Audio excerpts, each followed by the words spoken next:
1 Pedro, capítulo 2, versículos 11 e 12.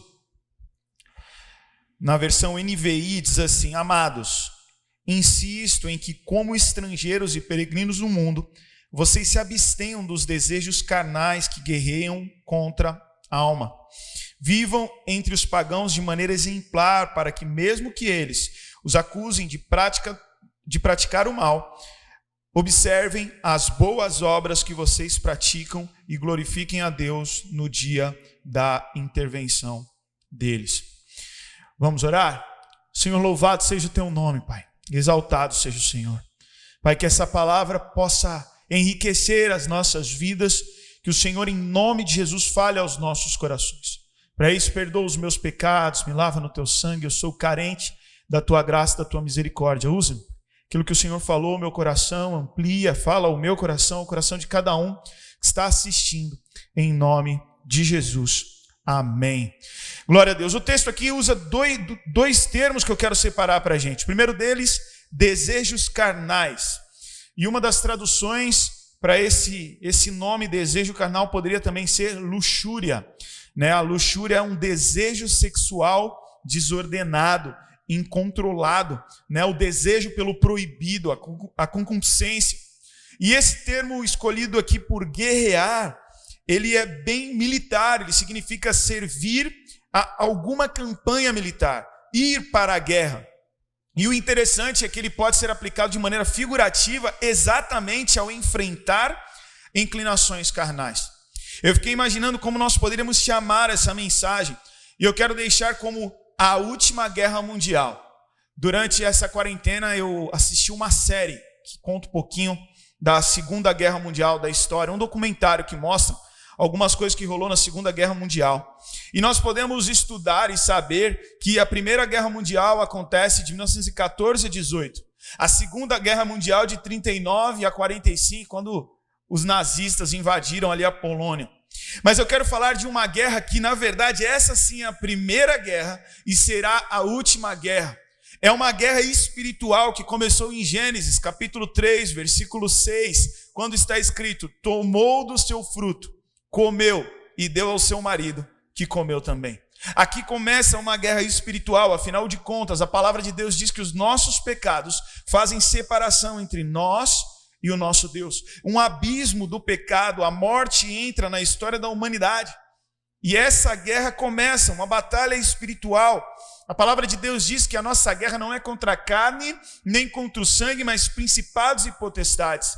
A palavra de Deus diz que a carne milita contra o espírito e o espírito contra a carne. Essa é a primeira guerra anunciada. A guerra pelas nossas almas, a guerra contra o pecado, contra o domínio do pecado. E em Cristo Jesus, a partir do momento que a nossa fé é depositada nele, nós somos libertos. Porém, existe essa guerra que só terminará de vez, como Pedro diz, no dia da intervenção dele. Em Apocalipse, capítulo 21, do 23 até o 27, vai relatando como será o final dessa guerra, que é a primeira e também será a última. Em Apocalipse 21 diz assim: a cidade não precisa de sol nem de lua para brilhar sobre ela, pois a glória de Deus a ilumina e o Cordeiro é a sua candeia. As nações andarão em sua luz, os reis da terra lhe trarão a glória. Suas portas jamais se fecharão de dia, pois ali não haverá noite. A glória e a honra das nações lhe serão trazidas. Nelas jamais entrará algo impuro, nem ninguém que pratique o que é vergonhoso ou enganoso, mas unicamente aquilo cujos nomes estão escritos no livro da vida do Cordeiro. Jesus vai voltar, vai acontecer o arrebatamento, a igreja de Cristo será resgatada e a guerra vai cessar. Agora, a dificuldade que nós temos é de entender que muitas vezes Jesus pode não voltar para mim. Alguém pode falar: não, mas vai demorar, eu acho que não vai ser agora. Mas Jesus pode voltar para você. Única e exclusivamente. As pessoas estão morrendo. E quando a pessoa morre, ela vai encontrar com o Deus dela. O que a gente pode fazer diante dessa guerra anunciada? É interessante que a vitória ela é certa no nome de Jesus. Na Segunda Guerra Mundial, quando a Alemanha estava duelando ali na Europa, O cara que estava à frente do Reino Unido, governo do Reino Unido, estava com muito medo, com muito temor, porque ele achava que a guerra estava muito parelha. E existia uma insistência para tentar colocar os Estados Unidos dentro da guerra, porque os Estados Unidos eram uma potência muito grande. Até que então acontece o episódio de Pearl Harbor e o Japão explode lá e os Estados Unidos decidem entrar na guerra. Esse cara que estava à frente do Reino Unido, em meio a toda aquela guerra, a Segunda Guerra Mundial, ele relata numa entrevista pós-guerra que no dia que Pearl Harbor foi atacada pelos japoneses, ele foi dormir com a certeza de que mais cedo ou mais tarde a guerra ia ser vencida e ele estava no time que venceria. Ele foi dormir mesmo em meio à guerra, tranquilo, porque ele falou, se os Estados Unidos entrou na guerra e está aliado com a gente, é questão de tempo, nós vamos vencer a Segunda Guerra Mundial. Ele tinha essa convicção, e eu quero trazer isso para o espiritual. Essa guerra, ela é verdadeira, porém, a palavra de Deus diz em 1 Coríntios capítulo 15, versículo 21, visto que a morte veio por meio de um só homem, também a ressurreição dos mortos veio por meio de um só homem, pois da mesma forma que Adão, todos morreram, em Cristo todos serão vivificados. Pela fé, a palavra de Deus diz que nós somos justificados em Cristo Jesus, pela fé nós vencemos em Cristo Jesus. Mas existe uma coisa que, um título, uma situação que eles chamam de estado de guerra. A partir do momento que um país entra em guerra, eles colocam a nação deles em estado de guerra. É quando eles seguem outras regras que não aquela regra normal, é quando toda a parte militar está disponível para a guerra. Mas existe um outro termo que é o estado de guerra total. Quando um país decreta estado de guerra total, significa que não existe mais diferença entre civis e militares. Por exemplo, Hitler, quando ele viu que estava perdendo a Segunda Guerra, um pouco antes dele se matar, ele instituiu o estado total de guerra na Alemanha. O que significava isso? Significava que toda mulher e toda criança fazia parte do exército a partir daquele momento. E todo mundo que se rejeitasse lutar a favor do nazismo seria um desertor, seria alguém que poderia ser morto, preso, torturado, porque ele era um traidor. Eu quero que você entenda que nós estamos num estado de guerra, não um estado de guerra físico, porque a nossa luta não é contra a carne e contra o sangue, mas nós estamos num estado de guerra total e espiritual. Eu e você precisamos estar atentos, pois Satanás ele sabe que em Cristo nós vivemos o sobrenatural de Deus. Ele sabe que em Cristo nós podemos todas as coisas. Ele sabe que em Cristo nós somos salvos e temos à nossa disposição viver uma vida em abundância. Por isso, ele coloca o pecado no nosso caminho, a tentação no nosso caminho, para que nós tropecemos e paremos de usufruir dessa vida com Cristo Jesus. E esse jovem me falava, mas Adam, eu já caí várias vezes nesse pecado. O que eu posso fazer para lutar e vencer? O que eu posso fazer para não me ver de novo nessa mesma situação? O que falta para mim? E foi muito interessante que eu tinha marcado de conversar com esse menino na madrugada. Só que eu comecei a ver um filme durante a noite, enquanto eu estava balançando a Maria Flor. E quando eu terminei de jantar, eu coloquei para ver o filme novamente e completamente eu esqueci, velho, que eu ia conversar com o menino.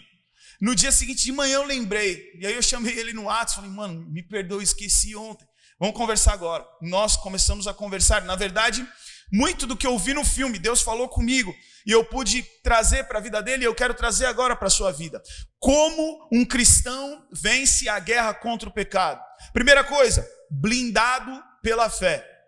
O filme que eu vi, do Brad Pitt, aquele cara lá feio pra caramba, Coração de Ferro, se não me engano é o filme. Em inglês é Fire. Gostou da pronúncia, não? Ele era de uma equipe que vivia dentro de um blindado na guerra, de um tanque blindado. E eles conseguem diversas tarefas que os superiores dão para eles, porque eles estão dentro daquele blindado. Ali eles têm proteção. A palavra de Deus diz que nós temos que estar armados com a armadura de Deus, e assim nós permaneceremos firmes. A Bíblia diz em Efésios capítulo 6, versículo 10, finalmente, fortaleçam-se no Senhor e no seu forte poder. Vistam toda a armadura de Deus para poderem ficar firmes contra as ciladas do diabo.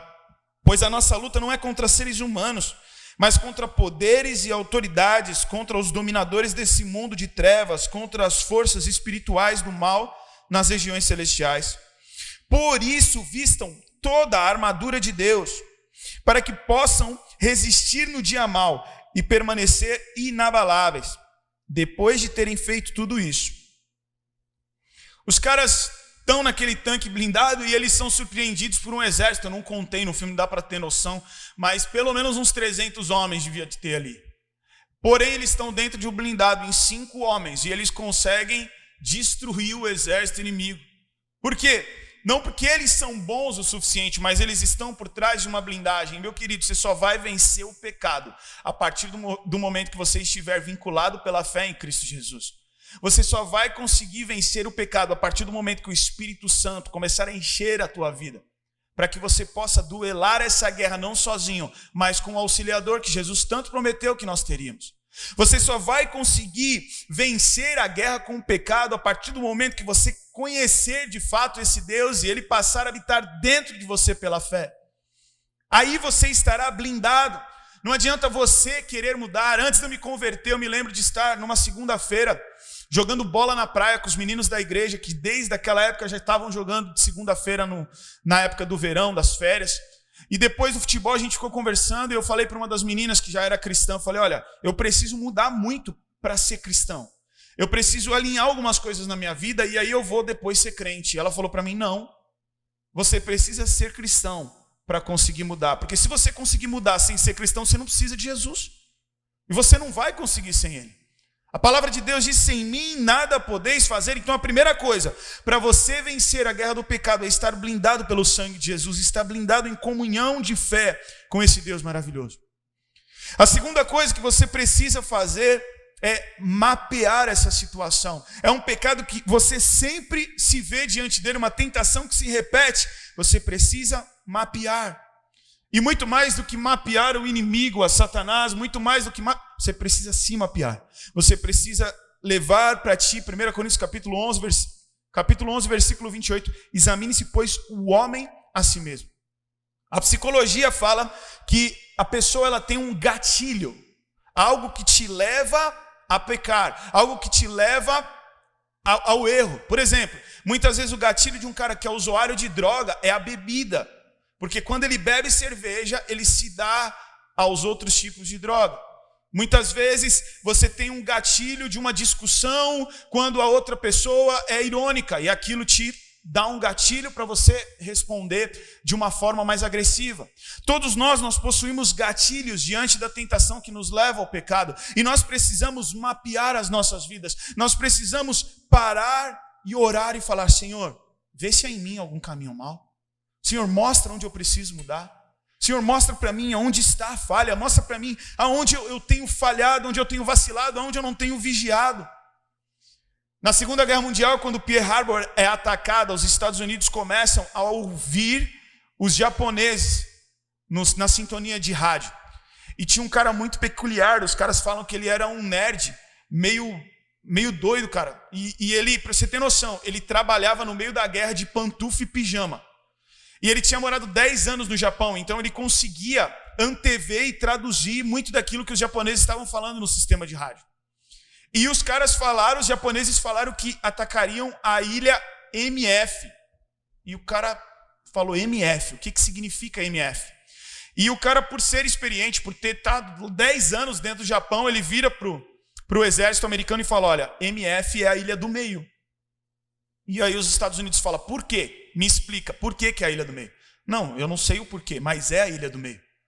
E os caras falam que você está falando que eu tenho que deslocar o meu exército todo para a ilha do meio, sendo que a única coisa que tu pode falar para mim é que é porque sim.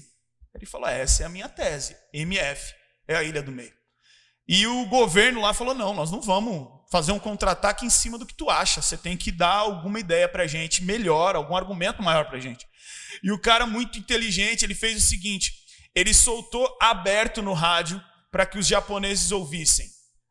Ilha do meio com problemas de água, ajude-nos. Então os japoneses rapidamente, dentro dos códigos deles, disseram, MF está sem água. E ali ele consegue concluir que a ilha que seria atacada realmente era a Ilha do Meio.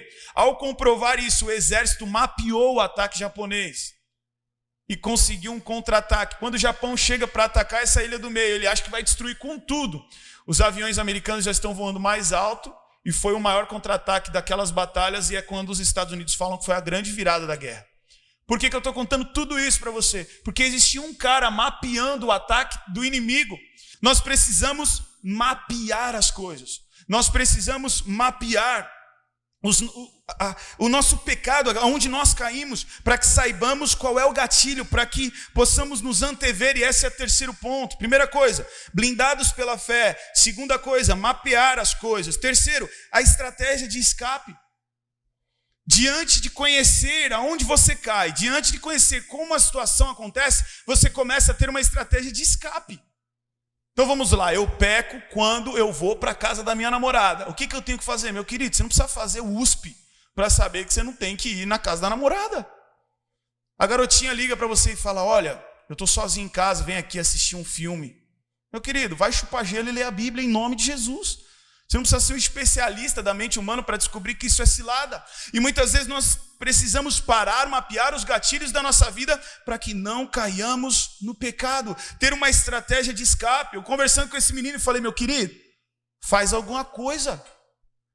Quando você tiver vontade de pecar nessa área, liga para alguém e fala do amor de Deus. Liga para alguém, ora. Então eu estou com vontade. Ora, oi, eu queria orar com você, meu querido. Tudo bem? A paz do Senhor. E ora com o cara. Você está com tentação de fazer isso? Coloca no teu coração. Toda vez que eu tiver tentação de entrar num site pornográfico, eu vou ler a Bíblia.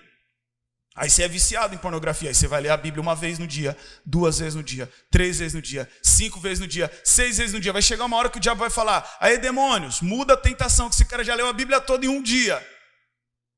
Você precisa ter um escape. Busque ao Senhor.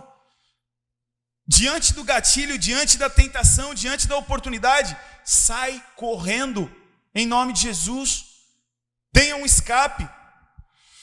Quarta coisa, você precisa estar municiado. No filme que eu vi, eles estavam dentro de um tanque e começam a trocar tiro com o exército lá de uns 300 homens. Só que o que acontece? Chega um momento que a bala acaba.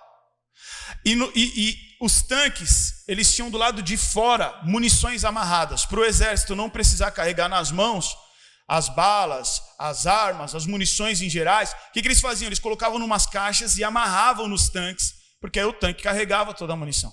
Então eles pegavam uma bomba aquela bomba que faz fumaça e jogavam, e aí a bomba fazia aquela fumaça em volta do tanque. Eles saíam do tanque, pegavam munições, entravam no tanque para continuar a batalha.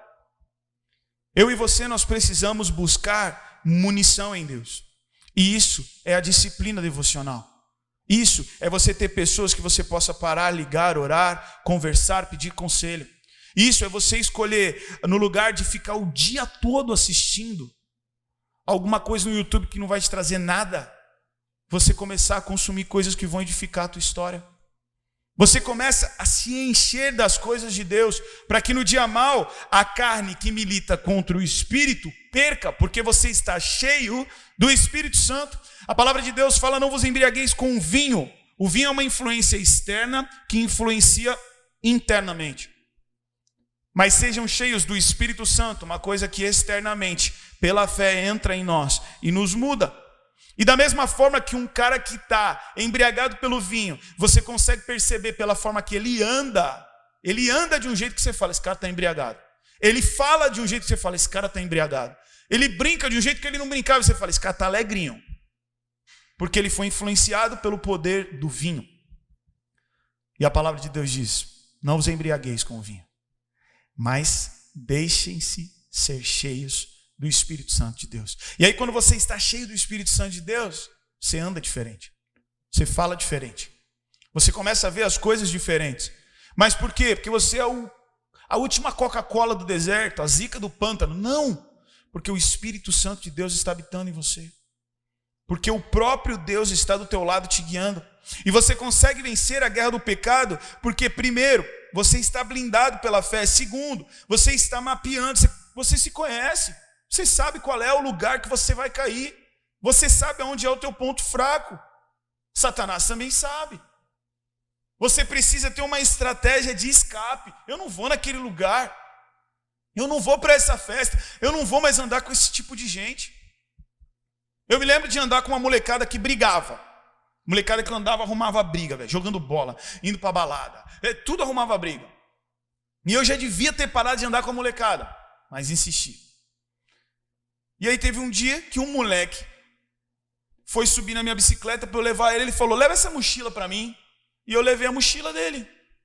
E quando chegou no lugar, eles arrumaram confusão com os moleques. E ele pegou a mochila e simplesmente na mochila tinha um revólver. E eu fiquei pensando, e se a polícia me parasse e eu com um revólver na mochila? Será que alguém ia virar e falar, não, ele nem sabia que ele estava carregando, na verdade, essa arma é minha? Lógico que não. Naquele dia eu falei, eu não vou mais andar com essa molecada. Eles estão levando esse negócio muito a sério. E o pior não foi isso, o pior é que no final eles ainda devolveram a mochila para mim e falaram, tu leva que tu tem cara de bonzinho, a polícia não vai te parar. E eu fui, velho, levando o negócio nas costas. Que ali eu não tinha experiência com Jesus, mas eu vi uns anjos no caminho, porque eu ficava imaginando, cara, o que eu estou fazendo aqui? E eu mudei de amizade. Algumas das pessoas que andavam ali não estão mais aqui para contar a história. Outras pessoas foram presas. Alguns se converteram. E um deles me viu fazendo evangelismo na frente da Vila Belmiro um dia e falou, irmão, estou muito feliz de você estar na igreja. Eu falei, mas espera, você é crente? Ele falou, na verdade eu nasci num berço evangélico. Eu falei, e tu nunca falou de Jesus para mim? Ele falou, não dava para eu falar de Jesus para ti. A minha vida não deixava isso acontecer. Eu precisei mudar de estratégia, parei de andar com os caras. Mas para isso a gente precisa estar com munição, a gente precisa estar cheio. O quinto ponto que eu quero deixar para você é guerra. É guerra. O evangelho não é brincadeira. O evangelho não é... O meu irmão ele brinca que no Brasil parece que lei é sugestão. Não roubar. Tipo, ó, se der, não rouba. Tá ligado? Se não for incomodar, não passa no sinal vermelho. Olha, se tiver de boa, não faz isso. Não. Lei é lei. Palavra é palavra. Sim é sim. Não é não. O evangelho é guerra. E o grande problema é quando nós perdemos essa noção. Quando nós levamos o evangelho de qualquer jeito. Davi era rei e o texto diz que o rei tinha que ir para a guerra. Quando eu conversava com esse menino, a primeira vez que eu conversava com ele, ele falava, cara, eu preciso conversar com você e é tal tema. Eu falava, amém, nós vamos conversar. E enquanto eu estava pensando como eu conversaria com ele, eu estava pegando um bloco que eu tinha de anotações e eu tenho dado aula virtual de educação física. A gente tem feito tudo virtualmente. E eu ia fazer uma dinâmica que eu ia precisar de umas bolinhas de papel. Então eu peguei um esboço, um bloco desses de nota de retiro e comecei a ver as folhas que eu podia rasurar e amassar para fazer a bolinha de papel. Quando eu pego uma folha, estava escrito o tema que ele me falou do pecado com essa passagem de Davi. E aí eu já falei para ele no áudio, falei, queridão, acabei de ver aqui o que você me falou aqui num papel que eu nem sabia que existia. O evangelho é um convite à guerra. É certo que no final, o bonzinho, Jesus Cristo, já venceu. Aquele que pode todas as coisas, já venceu. E aqueles que estarão com ele, também hão de vencer. Mas é guerra, não deixa de ser guerra. A palavra de Deus começa a me mostrar alguns textos que mostram níveis de lutas diferentes dentro da vida cristã. Primeiro eu vejo um Davi que o texto bíblico diz que era tempo de Davi estar na guerra e ele não foi para a guerra. Então ele cai no pecado. Eu vejo a palavra de Deus em 1 Coríntios capítulo 9, versículo 27, com Paulo dizendo, eu esmurro o meu próprio corpo, para que depois de ter anunciado o evangelho a muitas pessoas, eu mesmo não venha a ser reprovado. Ele está falando, olha, eu me disciplino, eu luto contra mim mesmo, eu surro o meu próprio corpo, eu saio na mão comigo internamente, para que eu continue vivendo segundo a vontade de Deus. Tem uma intensidade de luta. Em Hebreus capítulo 12, versículo 4, é ainda mais forte, porque o texto diz, na luta contra o pecado, vocês não têm resistido até o sangue. É como se estivesse escrito aqui, olha, nós precisamos ir até as últimas consequências para que nós não pequemos. Nós precisamos, como Pedro diz no texto inicial, nos abster do pecado. Não é flexibilização do pecado, é abstinência total do pecado. Não adianta eu querer cadenciar. O texto diz que Jesus rompeu com o pecado. Não fala que ele foi descolando. Eu vi uma sátira que mostrava que um rapaz que estava preso por corrupção estava tentando falar que ele roubava porque ele era doente. Então ele só tinha sido, ele tinha sido preso, mas ele tinha que estar liberto, porque aquilo era uma doença. Roubar para ele era uma doença. E aí a sátira ficava brincando. Imagina só então ele indo para uma clínica de recuperação, né? De pessoas corruptas. E aí num dia, o cara, em vez de roubar 3 milhões, fala, hoje você só vai roubar 100 mil, vai, rouba 100 mil, para a gente aos poucos ir fazendo a desintoxicação. Não é isso que o Evangelho propõe. Aquele que está em Cristo, nova criatura é. As coisas velhas se passaram, eis que tudo se fez novo. Nós vivemos um novo normal. Nós temos falado sobre isso no Até Quinta, começamos essa quinta-feira, sobre o novo normal daquele que está em Cristo. Existe diferença. O texto que lemos de Pedro fala, vivam de modo digno. Os outros vão perceber a diferença daquele que serve e aquele que não serve a Deus. E a Bíblia vem falando, olha, eu esmurro meu próprio corpo para dominar a minha carne. Depois diz, na luta contra o pecado vocês não têm resistido até o sangue. E aí depois fala, se uma das mãos ou um dos seus pés com que você faz com que você peque, corte-o e jogue fora. Pois é melhor você entrar na vida eterna sem uma das mãos ou sem um dos pés, do que ter 2 mãos e 2 pés e ser jogado no fogo eterno. Se um dos seus olhos faz com que você peque, arranque-o e jogue fora.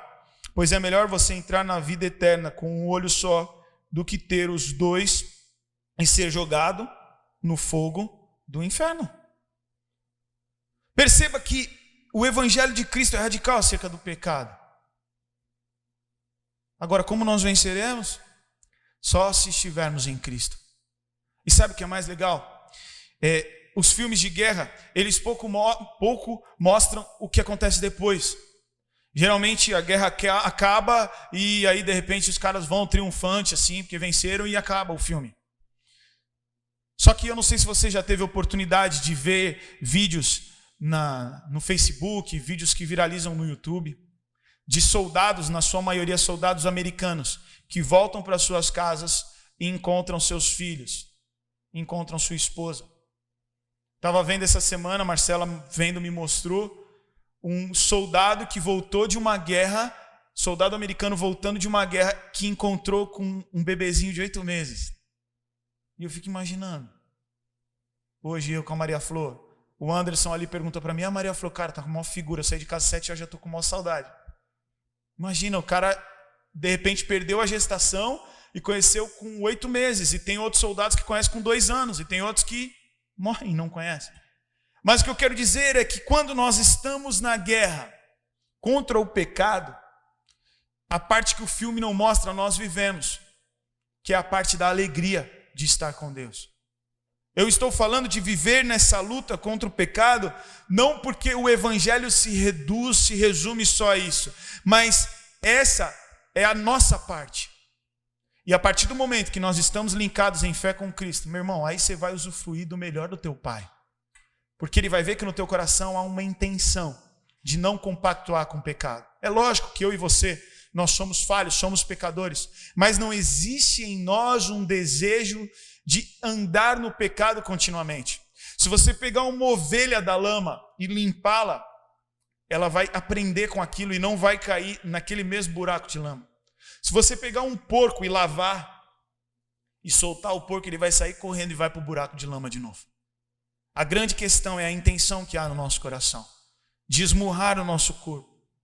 E muitas vezes nós temos vivido um período em que uma hipergraça, não tem nada a ver com graça, tem sido anunciada, onde as pessoas estão falando, olha, pode viver de qualquer jeito, pode fazer perversidade, porque a graça está aí, a gente pode aproveitar. E eu não vejo isso na palavra de Deus. Muito pelo contrário, em Judas diz que esse tipo de gente é como um coral que pode gerar um naufrágio na fé.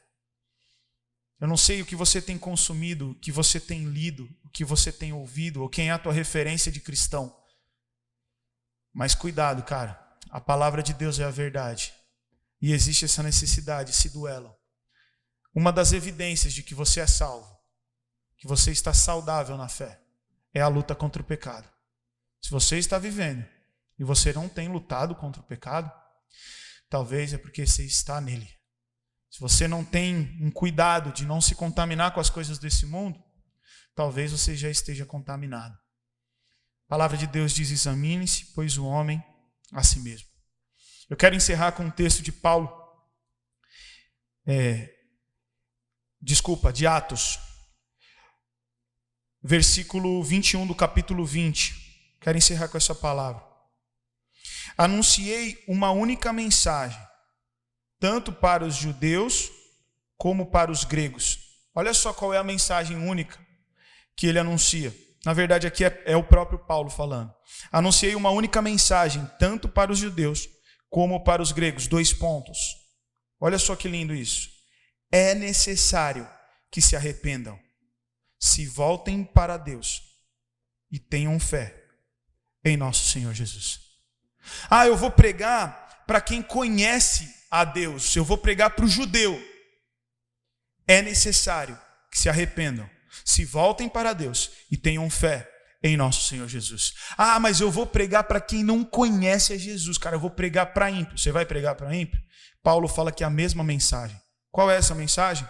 É necessário que se arrependam, se voltem para Deus e tenham fé em nosso Senhor Jesus. Cara, eu não sei como é que está a tua vida com Deus, mas todo dia, preste atenção, todo dia, eu oro a Deus e peço perdão dos meus pecados. E quando eu começo a pedir perdão dos meus pecados, o Espírito Santo traz luz e eu começo a nomear os pecados. Eu vindo para cá, eu falei: Senhor, eu vou falar sobre pecado, mas eu não quero me ver numa situação de que, porque eu não adultero, porque eu não roubo, porque eu não mato, porque eu não falo palavrão, eu não sou pecador. Não. A palavra de Deus coloca Jesus como padrão. E tem uma canção que nós cantamos que diz: eu entro em ti para ver quem eu sou. A partir do momento que eu entro em oração, a partir do momento que eu entro em contato com a palavra, a partir do momento que eu entro em comunhão com Deus, eu me vejo diante da glória de Deus, eu me vejo diante da santidade de Deus, eu fico constrangido e sou levado ao arrependimento todos os dias. O que eu quero despertar em você é que eu não quero que você escute essa mensagem pensando: eu já venci a guerra do pecado porque eu vou na igreja, porque eu fui batizado. Eu nem bato mais no meu irmão, a gente vai se brigar, menino. Não, é muito mais do que isso. Eu conheci um rapaz que era usuário de droga e que foi recuperado numa casa de recuperação. E eu me lembro de ir para o Guarujá num evangelismo que nós chamávamos de Jesus bem melhor que tudo.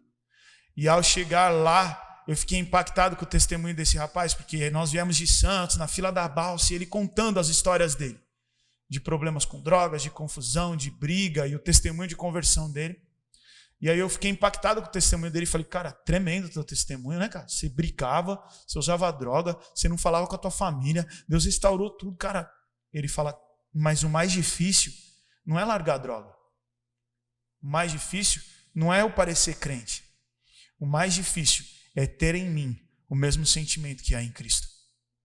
Eu queria te levar para esse lugar de arrependimento. Eu queria que você buscasse agora em Deus esse lugar de arrependimento. O que precisa ser mudado em você? Muitas vezes nós nos vestimos de uma religiosidade. Fala: olha, porque eu vou na igreja, porque eu não olho pornografia, porque eu não brigo com a vizinha, eu estou voando na... Não. Um processo de santificação, ele é contínuo e ininterrupto até que o Senhor venha. O que nós precisamos mudar? Fecha os teus olhos. A palavra de Deus diz, Paulo diz em Atos: é necessário que se arrependa. Todos os dias nós precisamos nos ajoelhar, nós precisamos nos prostrar diante de Deus e falar: Senhor, eu preciso de arrependimento. Me mostra onde. Cuidado, cara, o dia que você dobrar o teu joelho ou curvar a sua cabeça para orar e pedir perdão a Deus e você não lembrar de nada, cuidado, cara. Cuidado. Nós somos pecadores, nós precisamos assumir que estamos nessa guerra e tomar uma atitude. A atitude aqui é vista com radicalidade. Corta o pé fora, corta a mão fora. Não quero aqui fazer você se decapitar aí na sua casa. A ideia não é essa. Mas é sobre a intolerância com o pecado. Em Judas diz que nós temos que odiar o pecado que eles praticam. E o eles aqui é o contexto dessa hipergraça que tem sido pregada, de pessoas que estavam anunciando a graça de Cristo, que poderia ser vivida em comunhão com perversidades. E Judas escreve ali, irmão Tiago escreve ali, olha, nós precisamos odiar os pecados que eles praticam. O texto também diz que nós precisamos resgatar esses que têm vivido essa vida perversa. Lutar por eles. O texto fala sobre tirar eles do fogo. Mas nós precisamos odiar o pecado e amar o pecador. E se tratando de nós precisamos pedir que o Senhor nos revele todos os dias, que o Espírito Santo nos mostre, porque a nossa semelhança não deve ser igual à do estereótipo cristão que é ministrado ao nosso redor. Não é simplesmente isso. Você não precisa ser melhor do que o cara que senta do teu lado na ceia. Você precisa ser igual a Cristo, esse é o desafio. E todos os dias nós estaremos na presença dele, clamando pela misericórdia, falando, Senhor, eu quero ser como o Senhor, muda a intenção do meu coração, coloca a tua vida diante de Deus. Na guerra contra o pecado, o arrependimento é o início da vitória, quando você se posiciona e Deus começa a te ajudar. Começa a confessar os teus pecados para o Senhor agora. Começa a confessar os teus pecados para o Senhor agora, em nome de Jesus. Começa a clamar a misericórdia de Deus na sua vida. Todos nós que estamos aqui, nós duelamos também, a carne milita contra o Espírito dentro de nós também. Eu tenho o costume de orar em voz alta em casa, porque além de confessar o meu pecado para Deus, a minha esposa já sabe qual é o meu pecado também, e quando estou pecando ela já fala, isso aí, você orou, isso aí, para. Senhor, nós queremos colocar as nossas vidas diante de Ti, Pai. E nós queremos estar em prontidão na guerra contra o pecado.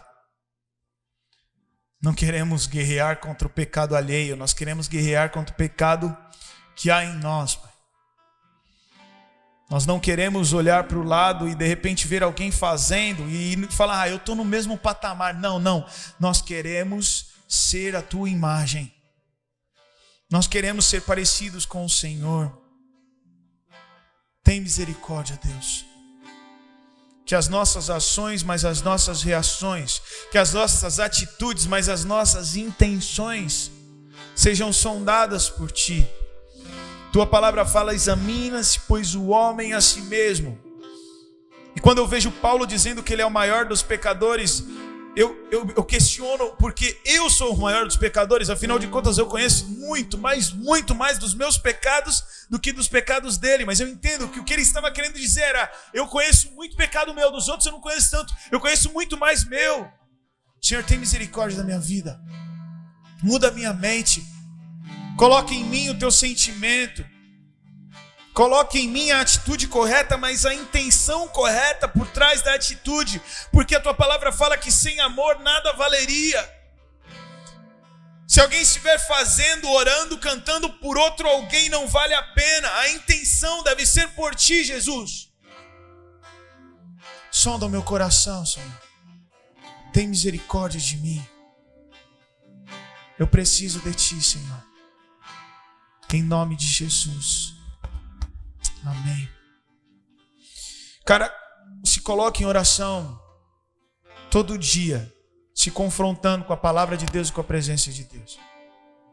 Eu tenho pessoas que eu confesso os meus pecados. A palavra de Deus diz confessar os pecados uns aos outros para que sejam sarados. Eu não posto no Facebook os meus pecados, mas eu tenho pessoas que eu posso falar, eu tô bobo, eu tô com mimimi nesse assunto aqui. Isso aqui é ranço não é de Deus. Continua colocando a tua vida diante de Deus. Em nome de Jesus. E eu quero falar com você que quer entregar a sua vida para Jesus essa noite. que ouviu essa palavra e falou: cara, peraí, eu posso vencer essa guerra? Eu posso viver algo novo? Pode. A partir do momento que você confessar tua boca que só Jesus é o Senhor, e você em arrependimento se prostrar e falar: Deus, eu preciso de algo novo. Se você não conhece esse Jesus, ou se você de repente está afastado dos caminhos do Senhor e naufragou nesse coral da perversidade, você agora pode se colocar diante de Deus e falar: Senhor, muda a minha vida. E se você quer entregar a sua vida para Jesus, feche os teus olhos e fale com o Senhor aí na tua casa. Declare: Senhor Jesus, eu preciso de Ti. Eu tenho perdido a guerra do pecado. Eu tenho tentado na minha força, mas não tenho conseguido. Perdoa os meus pecados. Que eu seja cheio do Espírito Santo. Que eu viva algo novo. Em nome de Jesus. Amém. Amém. Para que você possa vencer essa guerra, você precisava entrar no exército de Deus. Para entrar no exército, de modo geral, você precisa ser daquela nação. E o texto diz que antes vocês não eram povo, mas agora são povo e têm a identidade de Cristo. Seja bem-vindo à família de Cristo. E se você repetiu essa oração, entregou sua vida para Jesus, escreve aí para mim, nas mensagens: eu sou salvo para a glória de Deus. A palavra de Deus diz que nós precisamos confessar com a boca o que cremos no coração. A palavra de Deus diz que aquele que me negar diante dos homens, eu negarei diante de Deus. Então agora que você se posicione: eu sou salvo para a glória de Deus. Escreve isso em nome de Jesus.